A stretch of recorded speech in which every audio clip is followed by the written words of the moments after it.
Indo British advanced pain clinic నొప్పి మాయం surgery దూరం ఫర్ అపాయింట్మెంట్స్ 9155515563.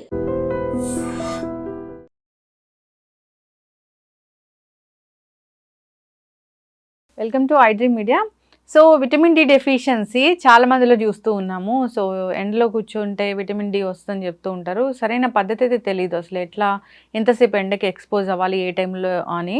సో ఇంకొకటి ఏంటంటే కొన్ని రకాల ఫుడ్స్లో కూడా డి విటమిన్ ఉంటుంది అని చెప్తుంటారు. అసలు విటమిన్ డి డెఫిషియన్సీ అనేది ఎందుకు వస్తుంది, రాకుండా జాగ్రత్తలు ఏం తీసుకోవాలి, ఎలాంటి ఫుడ్స్ తీసుకోవాలి, ఇంకా లైఫ్ స్టైల్ ఎలాంటి చేంజెస్ చేసుకోవాలి, వివరాలు తెలుసుకుందాం. ఈరోజు మనతో పాటు ఉన్నారు senior dietitian and nutritionist doctor Lahari గారు. మ్యామ్ నమస్తే అండి. నమస్తే అండి మేడం, జనరల్గా డి విటమిన్ డెఫిషియన్సీ అనేది అసలు పెద్ద యూనివర్సల్ ప్రాబ్లం లాగా అయిపోయింది. ఎవరు వెళ్ళినా కానీ డి విటమిన్ డెఫిషియన్సీ ఉందేమో టెస్ట్ చేయించుకోండి అని చెప్తూ ఉన్నారు. అంతలా పెరిగిపోయింది. ఎందుకు అసలు డి విటమిన్ తగ్గిపోతూ ఉంది?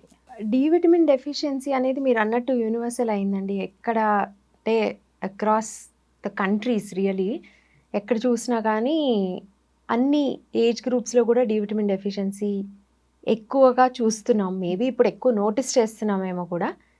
ఎండకి ఎక్స్పోజర్ అనేది కొంత తగ్గిపోయింది. అంటే అవుట్డోర్స్లో టైం గడపడము, బయట ఎండ తగిలేలాగా మన లైఫ్ స్టైల్ ఉండట్లేదు. ఎక్కువ శాతం మనం ఏదైనా షేడ్ ఉన్న ప్రదేశంలోనే ఉంటున్నాము, నీడ ఉన్న ప్రదేశంలో. అది పిల్లలైతే స్కూల్లో కావచ్చు, పెద్దవాళ్ళైతే ఇళ్లలో కానీ ఆఫీసులో కానీ ఇంకెక్కడైనా సరే. అలాగే మామూలుగా ఎండ అనేది ఖాళీగా ఉన్న ప్రదేశాల్లో ఎక్కువ మనకి ఎండ తగిలే అవకాశం ఉంటుంది కదా. సిటీస్లో అట్లా ఉన్నప్పుడు పెద్ద పెద్ద బిల్డింగ్స్ అవి ఉన్నప్పుడు మనకు అసలు ఎండ ఏ పక్క నుంచి కూడా వచ్చేటువంటి అవకాశం ఉండట్లేదు. సో ఎండకి ఎక్స్పోజర్ తగ్గడం మూలాన, మనము ఎండలో గడిపేటువంటి సమయం తగ్గటం మూలాన ఈ రెండిటి వలన కూడా మనకి కొంతవరకు డి విటమిన్ డెఫిషియన్సీ వస్తుంది. అయితే డి విటమిన్ డెఫిషియన్సీ రాకుండా ఉండాలి అంటే నార్మల్ లెవెల్స్లో ఉంది, ఒక సర్టన్ లెవెల్లో వైటమిన్ డి ఉంది బాడీలో. అండ్ ఇది అదే లెవెల్లో మెయింటైన్ అవ్వాలి అంటే రోజు కొంత సమయం ఎండలో గడిపితే సరిపోతుంది. అయితే ఏ టైంలో జనరలీ ఎంత తక్కువ ఎండ ఉంటే, అంటే బాగా పొద్దున పూట కానీ సాయంత్రం పూట కానీ ఎక్కువసేపు మనం ఎండలో కూర్చోవాలి. ఎందుకంటే ఆ టైమింగ్స్లో ఒక particular kind of UV light ఉంటేనే అది మన స్కిన్ మీద పడినప్పుడు బాడీలో వైటమిన్ డి అనేది తయారవుతుంది. సో ఆ particular kind of UV radiation అనేది మనకి పొద్దున పూట ఎండ కానీ సాయంత్రం పూట ఎండలో కానీ చాలా తక్కువ ఉంటుంది. సో ఉదయం కానీ సాయంత్రం కానీ మాత్రమే మేము ఎండలో గడపగలం అనుకునే వాళ్ళు దాదాపు గంటన్నర సేపు బేర్ స్కిన్ మీద, అంటే మళ్ళీ దానిపైన సన్ స్క్రీన్ రాసుకోవడము, లేకపోతే పూర్తిగా ఫుల్ హ్యాండ్స్ ఫుల్ స్లీవ్స్ ఉన్నటువంటి బట్టలు వేసుకొని ఎండలో కూర్చోవడం, దానివల్ల ఉపయోగం ఉండదండి. ఎంత ఎక్కువ వీలైతే అంత ఎక్కువ స్కిన్కి డైరెక్ట్గా ఎండ తగిలేలాగా ఉండాలి. అప్పుడు మీరు సాయంత్రమైనా ఉదయమైనా మాత్రమే కుదురుతుంది అంటే కనీసం గంటన్నర అయితే ఉండాలి. అలా కాదు 15 నిమిషాల్లో 20 నిమిషాల్లో ఎప్పుడైనా వస్తుందా అంటే ఉదయం 11, 12 మధ్యలో నుంచి మధ్యాహ్నం 2 గంటల మధ్యలో బాగా ఎండగా ఉంటుంది కదండి, ఆ టైంలో ఒక 10-15 నిమిషాలు ఇలాగే బాగా ఎండ తగిలేలాగా స్కిన్ ఎక్స్పోజ్ చేయగలిగితే, ఎండ డైరెక్ట్గా మన స్కిన్ మీద పడేలాగా ఉండగలిగితే అప్పుడు కూడా మన శరీరంలో ఈ వైటమిన్ డి అనేది ప్రొడ్యూస్ అవుతుంది. అయితే రెండూ కూడా ప్రాక్టికల్గా అందరికీ సాధ్యం కాదు కాబట్టి కొంత మనం డైట్ మీద డిపెండ్ అవ్వాల్సి ఉంటుంది. అలాగే అవసరాన్ని బట్టి కొంత సప్లిమెంటల్గా తీసుకోవాల్సి కూడా ఉండొచ్చు. డి విటమిన్ లభించే ఆహారాలు అంటే ఏముంటాయి? డి విటమిన్ సాధారణంగా ఇప్పుడు నేను చెప్పినట్టు మన బాడీలో తయారవుతుంది. సో మన బాడీలో ఎలా అయితే తయారవుతుందో అలాగే యానిమల్స్ బాడీలో కూడా తయారవుతుంది. సో యానిమల్ బేస్డ్ ప్రోడక్ట్స్ నుంచి మనకి డి విటమిన్ వచ్చేటువంటి అవకాశం ఎక్కువ ఉంటుంది. జనరలీ అది కూడా డి విటమిన్ అనేది fat soluble. So animal based fatty foods నుంచి వచ్చేటువంటి అవకాశం ఉంటుంది. కొన్ని రకాల ఫ్యాటీ ఫిష్ ఉన్నాయనుకోండి, వాటి నుంచి వస్తుంది.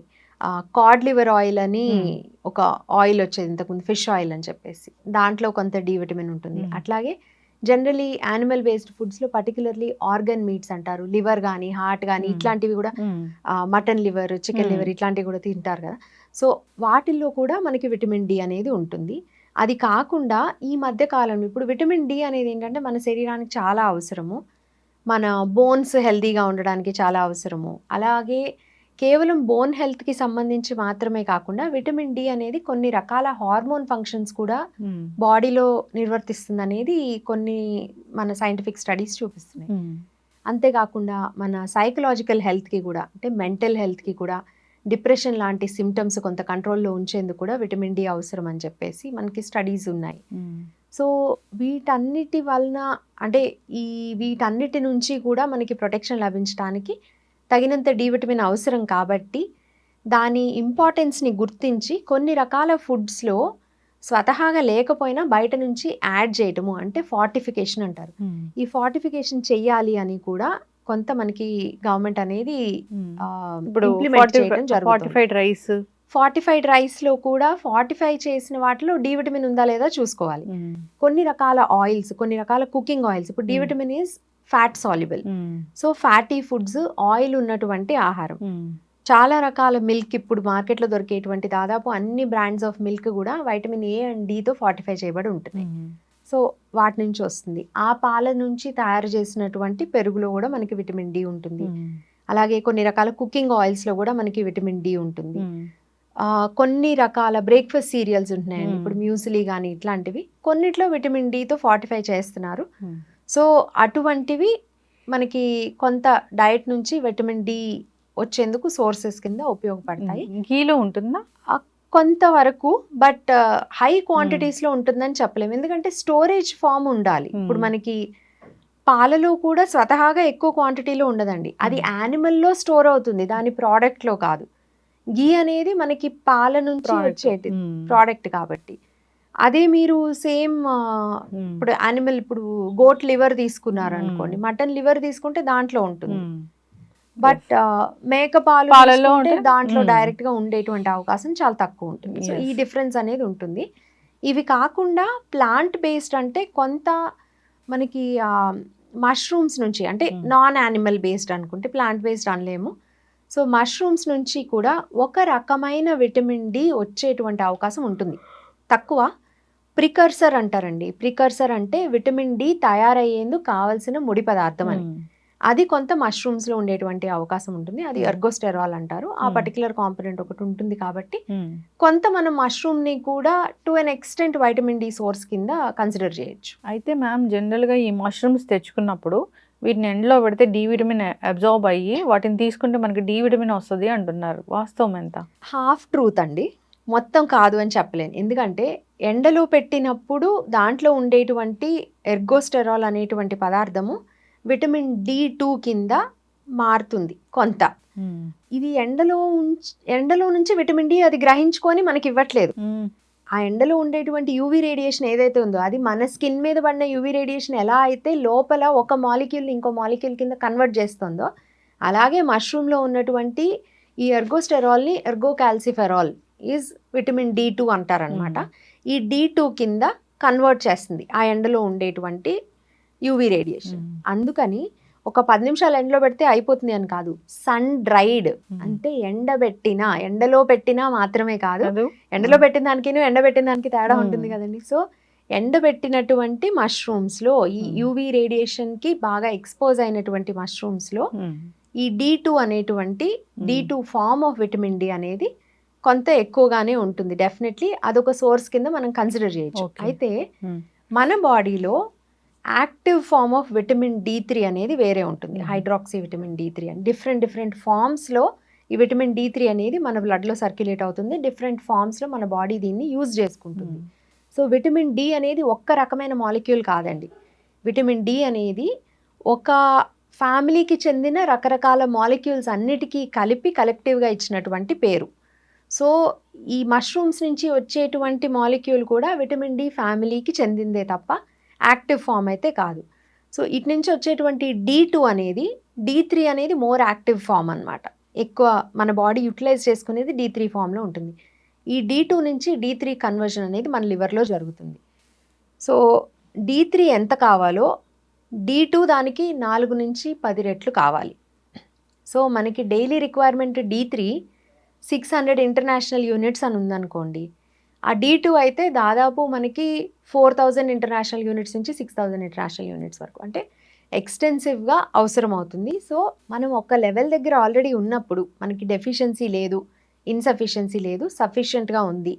కానీ ఇప్పటి నుంచి మనం సప్లిమెంట్స్ తీసుకోకుండా విటమిన్ డి మెయింటైన్ చేసుకుందాం అనుకుంటే ప్రతిరోజు వీలున్న టైంలో ఎండ తక్కువగా ఉన్నప్పుడు ఎక్కువసేపు, ఎక్కువగా ఉన్నప్పుడు తక్కువసేపు ఎండలో టైం స్పెండ్ చేయడము, అట్లాగే ఈ సన్ డ్రై చేసినటువంటి మష్రూమ్స్ని వీలున్నంత ఫ్రీక్వెంట్గా ఆహారంలో ఇంక్లూడ్ చేసుకోవటము, అండ్ ఫార్టిఫై చేసినటువంటి పాలు లాంటివి ఇంక్లూడ్ చేసుకోవడము, కాడ్ లివర్ ఆయిల్ లాంటివి తీసుకోగలిగితే అటువంటివి తీసుకోవడము, ఫ్యాటీ ఫిష్ కానీ ఆర్గన్ మీట్స్ కానీ డైట్లో ఇంక్లూడ్ చేసుకోవడం, ఈ జాగ్రత్తలన్నీ తీసుకున్నట్టయితే కనుక విటమిన్ డి లెవెల్స్ని అవసరమైన దగ్గర మెయింటైన్ చేసుకోవచ్చు.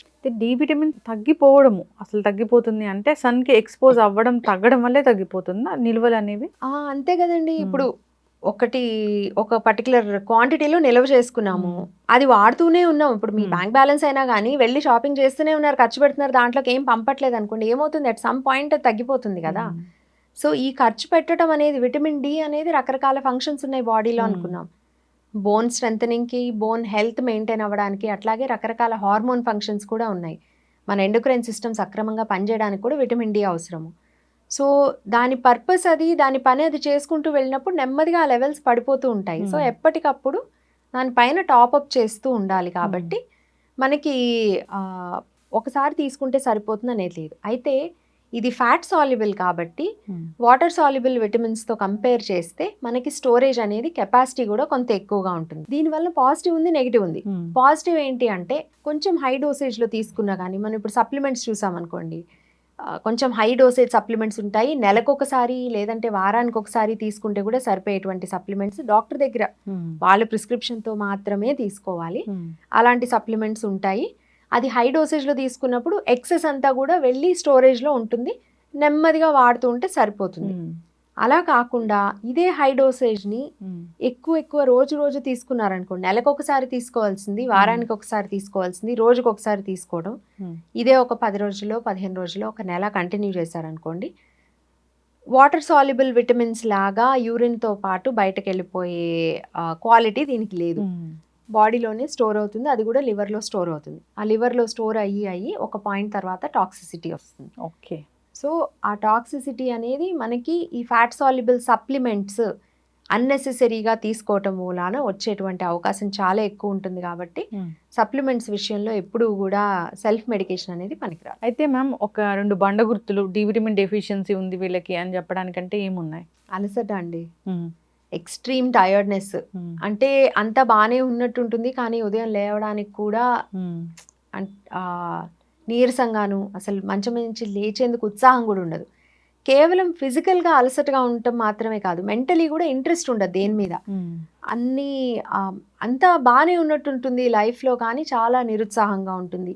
కొంత డిప్రెషన్ లాంటి సిమ్టమ్స్ ఉంటాము, అంటే నిరుత్సాహంగా ఉంటాం, ఏ పని చేయటానికి ఇంట్రెస్ట్ లేకపోవడం, ఇంతకు ముందు వరకు కూడా ఉత్సాహంగానే చేసిన పనులైనా సరే అవి కూడా చేసేటువంటి ఇంట్రెస్ట్ లేకపోవటము, మజిల్ పెయిన్స్ రావడము, కాళ్ళు నొప్పులుగా అనిపించడము, బాడీ పెయిన్స్ అవి ఎక్కువగా రావటము, అండ్ డయాబెటీస్ ఉన్న వాళ్ళకైతే ఆహారం సరిగ్గానే తీసుకుంటున్నప్పటికీ కూడా బ్లడ్ గ్లూకోజ్ సరిగ్గా కంట్రోల్లో లేకపోవటము.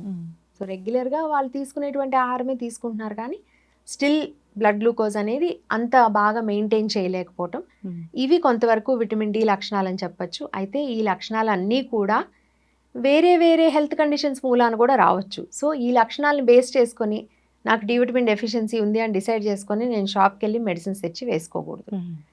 ఇది కూడా అగైన్ టెస్ట్ల ద్వారా నిర్ధారణ చేసుకొని, ఓకే ఇది డి విటమిన్ డెఫిషియన్సీనే, అది కూడా ఇంత తక్కువ ఉంది అనేది చూసుకొని దానికి తగ్గట్టు ఏ డోసేజ్లో ఎంత కాలం తీసుకోవాలని ప్రిస్క్రైబ్ చేస్తారో అలా మాత్రమే తీసుకోవాలి. సో ఇప్పుడు జనరల్గా ఏదో నీరసం అట్లా ఉండగానే కోవిడ్ తర్వాత కూడా ఇమ్యూనిటీ పెరగాలంటే డి విటమిన్ వేసుకోవాలి అనేది అసలు అదొకటి తెలిసిపోయింది అనమాట. అది దానివల్ల ఏంటంటే ఎక్కువ డి విటమిన్ తీసుకోవడము. సో డాక్టర్లు కూడా చాలాసార్లు చెప్పారు, ఎక్కువ డి విటమిన్ అయింది, టాక్సిటీ వచ్చింది, వీళ్ళకి ఇలాంటి అనారోగ్య సమస్యలు వచ్చాయి, కిడ్నీలు పోయాయి, ఇలా చెప్పారు. కాబట్టి ఎక్కువగా తీసుకోకూడదని కోరుకున్నాం మేడం. ఒక చిన్న డౌట్, ఇప్పుడు డి విటమిన్ అనేది చాలా రూపాల్లో దొరుకుతుంది, లైక్ లిక్విడ్స్ లాగాను, సో విటమిన్ టాబ్లెట్స్ లాగాను, ఏది మంచిది? మీరు ఏదైతే గుర్తుపెట్టుకొని తీసుకోగలుగుతారో అది మంచిది. అంతవరకే అండి. అంటే కొన్ని ఫార్మ్స్‌లో అబ్జార్ప్షన్ అనేది డిఫరెంట్‌గా ఉంటుంది. సో, మనకి ఏదైతే ఇప్పుడు పనిష్మెంట్ లాగా అనిపించిందనుకోండి, గుర్తుపెట్టుకోవడం కూడా కష్టమవుతుంది. మర్చిపోవడం తేలికవుతుంది. సో, డాక్టర్ చెప్పినంత కాలం మనం ఏదైతే స్టిక్ అయ్యి ఉండి వేసుకోగలుగుతామో అలాంటి ఫార్మ్ తీసుకోవాలి. చప్పరించేటువంటివి ఉన్నాయి, సబ్లింగ్వల్ అంటారు. సో, నోట్లోనే కరిగిపోయే అబ్జార్ప్షన్ అది ఉండేవి. క్యాప్సూల్స్ లాగా ఉంటున్నాయి, గమ్మీస్ వస్తున్నాయి. పిల్లలకైతే గమ్మీస్ లాంటివో వీక్లీ వన్స్ ఏనవి? లిక్విడ్ అన్ని వీక్లీ వన్స్ అనేది చెప్పలేమండి. దాని డోసేజ్‌ని బట్టి ఉంటాయి. ఓకే. ఇప్పుడు దాంట్లో ఎంత మోతాదులో ఉంది మెడిసిన్ అనే దాన్ని బట్టి నెలకొకసారా, వారానికి ఒకసారా, రోజుకొకసారా అనేది ఉంటుంది. సో, దాన్ని బట్టి తీసుకోవాలి. అండ్ ఇది జనరలీ విటమిన్ డి అనేది ఎప్పుడు కూడా ఆహారంతో పాటుగా కానీ, ఆహారం తిన్న వెంటనే కానీ తీసుకుంటే దాని అబ్జార్ప్షన్ బాగుంటుంది. సో, దాని క్యారియర్‌గా మనం తీసుకునేటువంటి ఆహారంలో కొంతైనా ఫ్యాట్స్ వెళ్తాయి కదండి. సో, ఆ ఫ్యాట్స్ అనేవి ఈ విటమిన్ డిని చక్కగా అబ్జార్బ్ చేసుకొని క్యారీ చేసేందుకు ఉపయోగపడతాయి. మేడం, అయితే ఇప్పుడు చిన్న పిల్లలకు కూడా విటమిన్ డి రాస్తారు, ఐరన్ రాస్తారు కదా, డ్రాప్స్. అవును. అది గ్యాప్ ఉండాలా?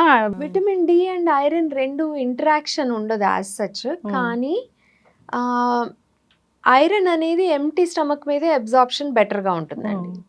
విటమిన్ డి అనేది ఫుడ్తో పాటుగా అబ్జార్ప్షన్ బెటర్గా ఉంటుంది. కానీ తర్వాత అంత కాంప్లికేట్ చేయటము అనవసరము. మనకి అన్నిటికంటే ఏది ఇంపార్టెంట్ అంటే కన్సిస్టెంట్గా చేయగలగటం ఇంపార్టెంట్. మీరు రెండు ఒకటేసారి వేయటమే నాకు బెటర్గా గుర్తుంటుంది అనుకుంటే ఒకటేసారి వేయండి, పర్లేదు.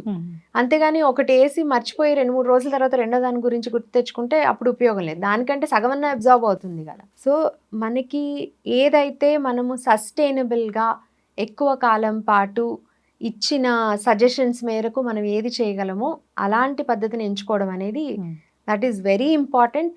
కేవలం విటమిన్స్ విషయంలో అనే కాదండి, జనరల్గా లైఫ్ స్టైల్కి సంబంధించి ఎటువంటి డెసిషన్ అయినా సరే మనం ఏదైతే హ్యాబిట్గా మార్చుకోగలిగి లాంగ్ టర్మ్లో చేయగలమో అటువంటి వాటి నుంచే మనకి మంచి రిజల్ట్స్ అనేవి వస్తాయి. ఖచ్చితంగా మ్యామ్, చాలా చక్కగా చెప్పారు. విటమిన్ డి డెఫిషియన్సీ రాకుండా ఉండాలని కోరుకుందాము. వస్తే కనుక లక్షణాలు కనిపిస్తాయి. సో, ఒకసారి డాక్టర్ దగ్గరికి వెళ్తే వాళ్ళు పరీక్షలు చేస్తారు, ఖచ్చితమైన డోస్ అనేది ప్రిస్క్రైబ్ చేస్తారు, దాన్ని బట్టి వాడుకుంటే సరిపోతుంది. లైఫ్ స్టైల్ కూడా చేంజ్ చేసుకోవాల్సిందే, మంచి ఆహారం తీసుకోవాల్సిందే. చక్కటి ఇన్ఫర్మేషన్ అండి, ధన్యవాదాలు.